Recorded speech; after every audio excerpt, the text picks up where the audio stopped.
Andhra Pradesh Vidya, IT, electronics, RTG శాఖల మంత్రి నారా లోకేష్ భార్య బ్రాహ్మణి, కుమారుడు దేవాంష్తో కలిసి శనివారం న్యూఢిల్లీలోని ప్రధానమంత్రి నరేంద్ర మోడీని మర్యాదపూర్వకంగా కలిశారు.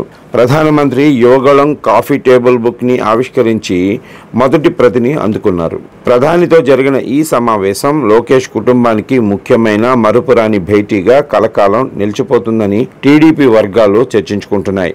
అన్నింటికి మించి లోకేష్కు మోదీ ఏకంగా 3 గంటల టైం ఇవ్వటంతో పాటు కలిసి డిన్నర్ కూడా చేశారు. చాలా విషయంలో మోదీ లోకేష్తో చర్చించారు. లోకేష్కు మోదీ ఇంత ఇంపార్టెన్స్ ఇవ్వటం ఏపీలో ప్రధాన ప్రతిపక్షంగా ఉన్న వైసీపీలోనే కాదు, అటు తెలంగాణ రాజకీయాల్లోనూ చర్చనీయాంశమైంది. ఇక తాజా భేటీలో 2024కు ముందు టీడీపీ జాతీయ ప్రధాన కార్యదర్శి నారా లోకేష్ చేపట్టిన చారిత్రాత్మక 3132 కిలోమీటర్ల పాదయాత్ర విశేషాలను ఈ కాఫీ టేబుల్ బుక్లో పొందుపరిచారు.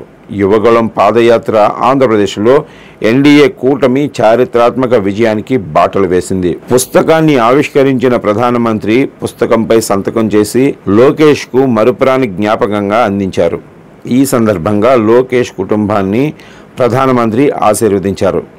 ఆంధ్రప్రదేశ్ రాష్ట్రానికి ప్రధాని ఆశీస్సులు, మార్గదర్శకత్వం కావాలని లోకేష్ కోరారు.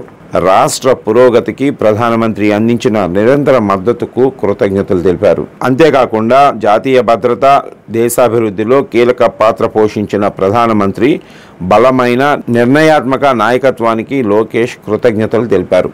2047 వికసిత్ భారత్ లక్ష్యానికి చేరుకోవటంలో ఆంధ్రప్రదేశ్ తమ వంతు సహకారం అందించేందుకు దిశానిర్దేశం చేయాల్సిందిగా ప్రధానిని లోకేష్ కోరారు.